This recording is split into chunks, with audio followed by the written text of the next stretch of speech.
All right. Here is my audience, ranging in ages from 14 to 38. That's an audience member on the phone because I couldn't get a sixth person. And my cameraman. Thank you, cameraman.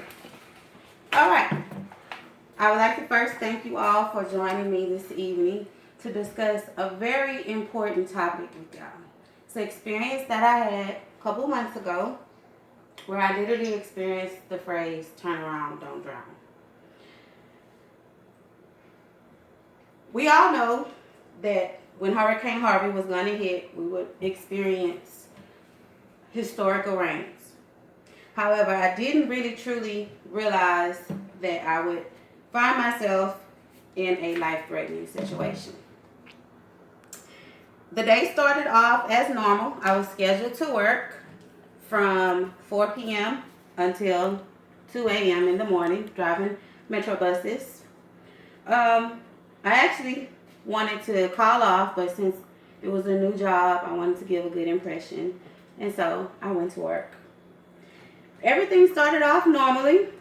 It was raining on and off a little bit. It wasn't until around 9 o'clock that I first experienced street flooding, which I did anticipate given the area that I was driving in. The street that I was on is Antoine and Piedmont. There's a small creek that was there that had started to overflow its banks, and the police had blocked the street off. It wasn't that bad because I was able to maneuver and take an alternate route and safely make it back to the garage. Upon arriving at the garage, I was informed by my husband that he was flooded in our neighborhood and would not be able to come and pick me up. That was devastating. I was ready to go home. I ended up having to spend the night at work in a chair with about 10 to 15 other employees. It was okay, but it was not like being at home. I was worried about my family. By 8 o'clock the next morning, I was beside myself with anxiety, and I was tired of waiting. I didn't want the waters to continue to rise, and I get stuck at work for days. I told my husband that I would just walk. I used Google Maps to find out the best route and how long of a walk it would be. It was only going to be about an hour. He also agreed to walk, leaving our home, so that we can meet up in the middle. However, that never happened. Once I started off walking, about 15 minutes into the walk, I encountered a Good Samaritan at 290 and Antoine who gave me a ride a couple miles up to Antoine and Tidwell. From Antoine and Tidwell, I walked about another 15 minutes, and to my complete horror, I found that the bayou located at that intersection was also overflowing its banks. The water was everywhere. It was completely impassable. But I was desperate to get home, and I decided to try to walk through the water. The water was about chest high. It had a very strong current. And I started to get scared, and I remembered the phrase, turn around, don't drown, which is what I did. I didn't know anybody in the area. I didn't know where I was going to go. All businesses were closed. There was nowhere for me to take shelter.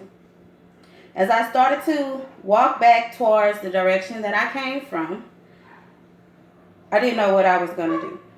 I saw a stranger. I spoke to him. He seemed nice. I asked him if I could take refuge in his business, which was a tattoo parlor.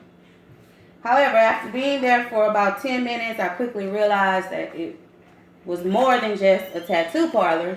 It was also a place to purchase drugs.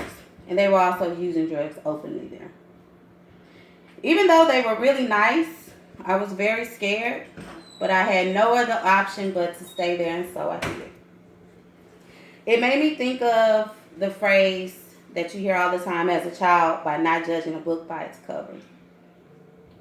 As the storm started to calm down and the water started to recede, it was safe for me to leave, and I did so. The storm taught me a lot of lessons. The first being that impatience can cause you to make bad decisions. It also taught me the importance of turning around and not drowning.